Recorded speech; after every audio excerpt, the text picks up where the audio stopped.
خلينا نقرب حتى المشاهدين هم يستمعون.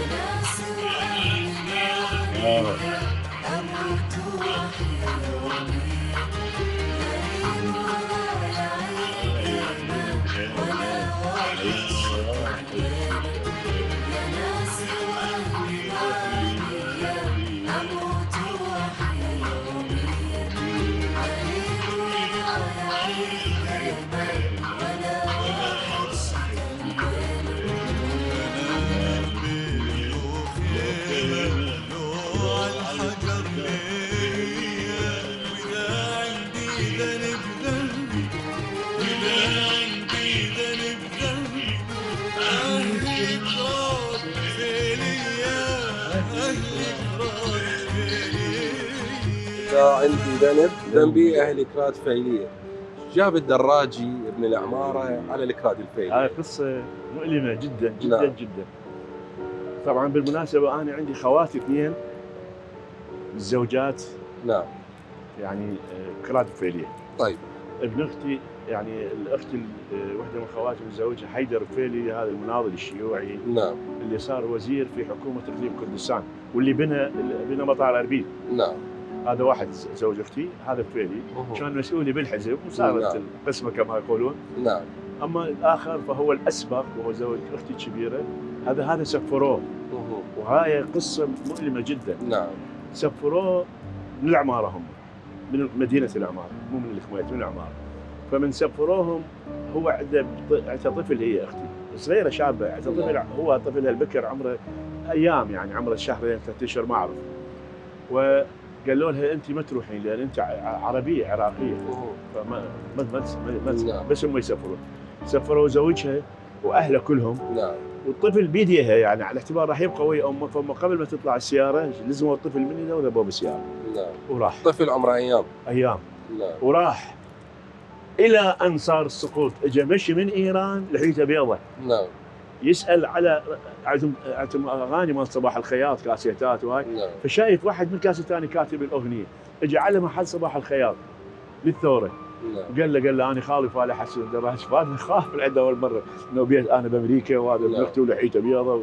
المهم دلوه على البيت. هاي القصه المؤلمه اللي نعم. فاني صار عندي هذا الشعور، يعني اولا انا انسان اتعاطف، ثانيا انا مواطن عراقي ودول ناسنا. نعم. والشيء الثالث انا ولد اختي ذول. يعني الطفل شنو كان مصيره؟ الطفل هسه شايب شعر ابيض، لا عنده جنسيه ايرانيه ولا عنده جنسيه عراقيه. نعم.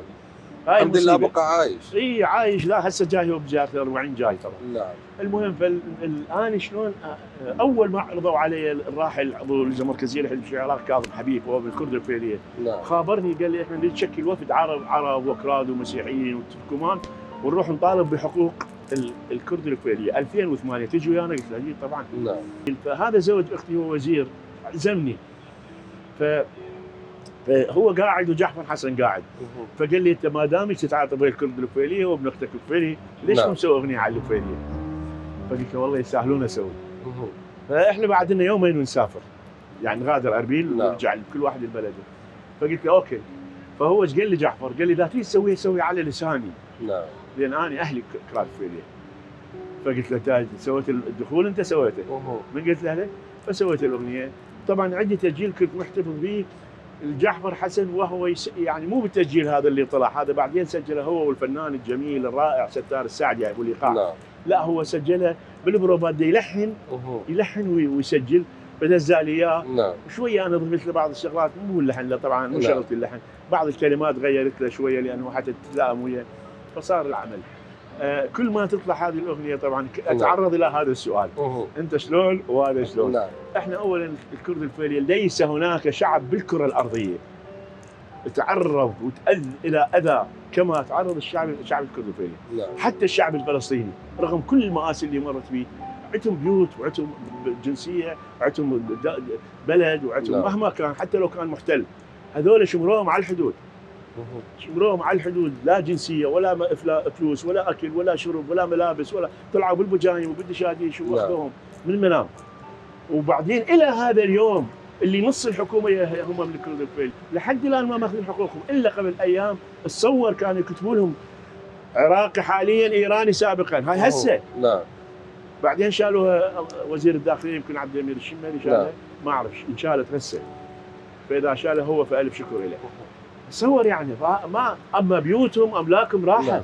وبدي انه نختتم الحلقه صرت بهاي عصبي القصيده. صرت عصبي. الالم والحزن والانفعال، وبالفعل المأساة اللي مروا بها تستوجب هذا التفاعل وهاي المشاعر. حافظ شيء من هاي القصيده؟ ايه لا انا ما حافظها طبعا، لان بصراحه هي اغنيه لكن موجوده يعني. موجوده، هي راح اقرا لك اياها. وهم ناس يقول حلوه هاي مال يقول ها خليها يقول قصوها. يا ناسي واهلي ما بي اموت واحيا يومي، غريب وضايع بيني ولا واحد شكر ضيمه، انام البيت لو خيمه لو على الحجر ليليه، واذا عندي ذنب ذنبي اهلي كانت بي، هذا الذنب الوحيد. طلعت بليل وش طلع قالوا ما الك رجعه، رفضت تنزل الدمعه لان ماكو دمعه، سلموا كل شيء في كل شيء وخلوا دمعة برمشي، قالوا يلا روح امشي وصولك مو عراقي. ولا عندي ذنبي العراق بدمي وبروحي، وجرح الاحلى بجروحي، يروح الموت بروحي وغسل الموت بميه. ولا عندي ذنب خلوا جنسيتي واوراقي، لكن جذري غلبان عراقي، وابقى العراقي وهم المو عراقي. واذا عندي ذنبي اهل الكراد وفيلي اهل الكراد فيلي. شلون يعني ختام الحلقه كان اليوم معبر جدا. شكرا جزيلا.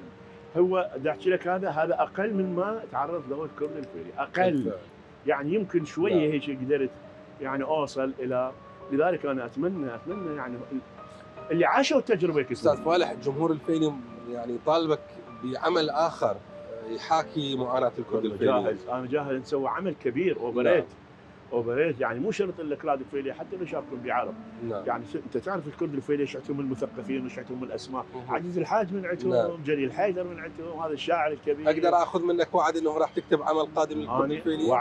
وعد بس ادور على فنانين ينفذون هذا العمل، لانه تعرف عمل مثل هيك عمل يراد يعني خاصه الفنانين يعني جيدين كلهم اغلبهم برا. مو معناها بالداخل مو زينين، بس ما يعطيك مثل ما يعطيك اللي عايش التجربه.